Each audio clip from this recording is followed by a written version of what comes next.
next swimming pool living pond એરિયામાં કેવું water coating જોઈએ કે પાણીની સામે એ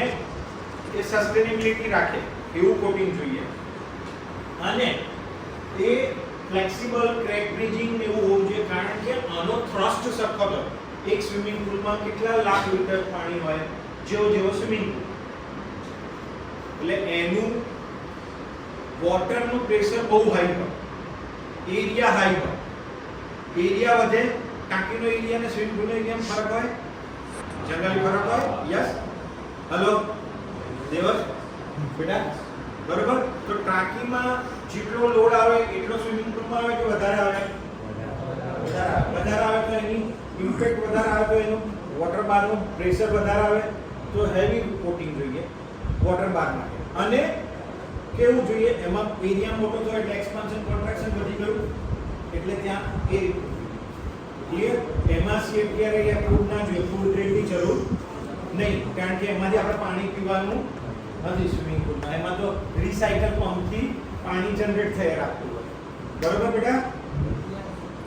ક્લિયર પોડિયમ લેન્ડસ્કેપ ગાર્ડન ને એમાં કેવી રીતે જોઈએ ગાર્ડન એરિયામાં કેવું વોટરપ્રૂફિંગ જોઈએ કે એક વોટરપ્રૂફિંગ એવું હોવું જોઈએ કે જે એમાંય પાણી આવે ગાર્ડનમાં પાણી રેગ્યુલર વાપરવું પડે હોય એટલે 25/7 પાણી જોઈએ પણ પાણી મારું ગાર્ડન છે આ ગાર્ડનમાં બેઠા છીએ સમજો આપણે બે મિનિટ વિઝ્યુઅલાઇઝ કરી કરવા ગાર્ડનમાં બેઠા તો ગાર્ડનમાં કાંપ હોય પ્લાન્ટ્સ હોય શ્રબ્સ હોય બધા નાના મોટા પ્લાન્ટ્સ જે શ્રબ હોય એ બધું હોય અને નીચે કોન્ક્રીટ હોય વોટરપ્રૂફિંગ હોય તો એ વોટરપ્રૂફિંગ એવું જોઈએ આખું ભરાયેલું પાણી હોય ના નીચોવું તો કેટલું અમુક લેવલ સુધી ને આવે ટાંકીમાં ફૂલે ફૂલ હોય સ્વિમિંગ પુલમાં ફૂલે ફૂલ હોય હેલો બરોબર એટલે વોટર બાર ઓછો હોય પણ પાણી 24/7 મોઇસ્ચર વાળું એટલે પાણીની અગેન્સ્ટમાં એવું વોટરપ્રૂફિંગ જોઈએ અને એવું વોટરપ્રૂફિંગ જોઈએ કે જે પાણી રેગ્યુલર આવે છે પ્લાન્ટ્સ છે શ્રબ છે એટલે મારા ઝાડ છે છોડવા છે તો એ છોડવા અંદરથી ઉગે નહીં પેનિટ્રેટ ના થાય રૂટ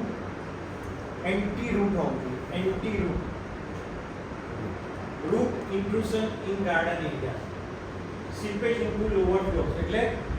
એવું વોટરપ્રૂફિંગ ના હોય કે જે વોટરપ્રૂફિંગમાંથી નીચે એટલું બધું એનું ફળદ્રુપતા હોય કે મારા વેજીટેશન ઉગે એન્ટી રૂટ થઈ જાય એટલે રૂટને ના થવા દે જે પ્લાન્ટ્સ હોય એનું જ ઉગવા દે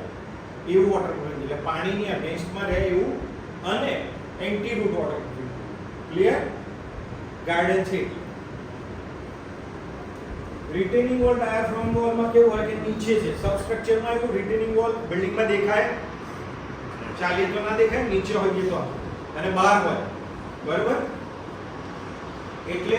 એ ભાગમાં એવું વોટરપ્રૂફિંગ જોઈએ કે જેને ફ્લેક્સિબિલિટી ના જોઈએ કારણ કે એનેથી મૂવમેન્ટ તો ના હોય એને લોડ બેર કરવા મૂવમેન્ટ ના હોય એકદમ હેવી મૂવમેન્ટ ના હોય જે ટેરેસમાં હોય ને બધી જગ્યાએ એટલું બધું વોટર બારનું પ્રેશર ના હોય હેલો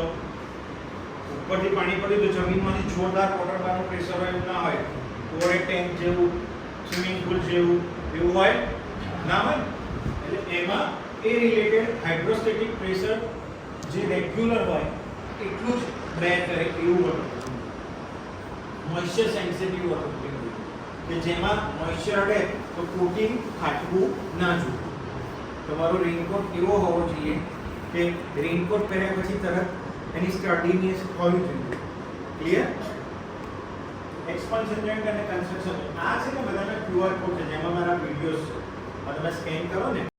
તો બધા ફિક્સોલિક કરીને મારી YouTube ચેનલ છે એક મિનિટ તમે જોઈ લો બધા YouTube પર ફિક્સોલિક ટાઈપ કરો તો FIXOLIK તો પેલું લખેલું છે આરામ LIK